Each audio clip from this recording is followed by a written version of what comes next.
আপনার চারপাশে একটা মশা উড়ে বেড়াচ্ছে, আপনি হয়তো মারতে যাচ্ছেন, কিন্তু যদি সেটা আসলে একটি গুপ্তচর ড্রোন হয়। চীন এখন ঠিক এমনই ড্রোন তৈরি করেছে যা দেখতে একদম মশার মতো। চীনের সামরিক গবেষণা সংস্থা national university of defence technology NUDT এক নতুন ধরনের গুপ্তচর ড্রোন প্রকাশ করেছে। এই ড্রোনটি দেখতে যেমন ছোট তেমনি ভয়ঙ্করভাবে কার্যকর। এই মশা আকৃতির ড্রোন দেখতে একদম প্রাকৃতিক মশার মতো। এতে রয়েছে সরু পা, দুটি ডানা এবং এমন সেন্সর যা গোপন নজরদারির জন্য আদর্শ। সবচেয়ে চমকপ্রদ বিষয় হলো এই ড্রোনটি আপনি স্মার্টফোন দিয়ে নিয়ন্ত্রণ করতে পারেন। NUDT এর এক ছাত্র লিয়াং হেশিয়াং নিজেই রাষ্ট্রীয় সামরিক টিভিতে হাতে ধরে দেখান ডিভাইসটি।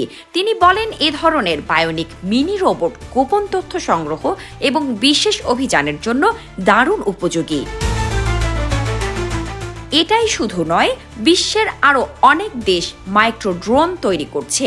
উদাহরণস্বরূপ যুক্তরাষ্ট্রের হার্ভার্ড বিশ্ববিদ্যালয়ের রোবোবি ড্রোন, যেটা উঠতে পারে আর নেমে বসে থাকতে পারে একদম পোকামাকড়ের মতো। তারা বলছে এটি পরিবেশ পর্যবেক্ষণ, দুর্যোগ পরিস্থিতি নজরদারি এবং ভবিষ্যতে পরাগায়নের কাজে ব্যবহার হবে। এদিকে যুক্তরাষ্ট্রের সেনাবাহিনীও ব্ল্যাক হার্নেট নামের পকেট সাইজের ড্রোন ব্যবহার করছে, যা ক্যামেরা ও থার্মাল ইমেজিং প্রযুক্তি সহ আসে। এমনকি 2006 সাল থেকেই DARPA কাজ করছে হাইব্রিড ইনসেক্ট ড্রোন নিয়ে, যেখানে আসল পোকার দেহে বসানো হয় ইলেকট্রনিক চিপস।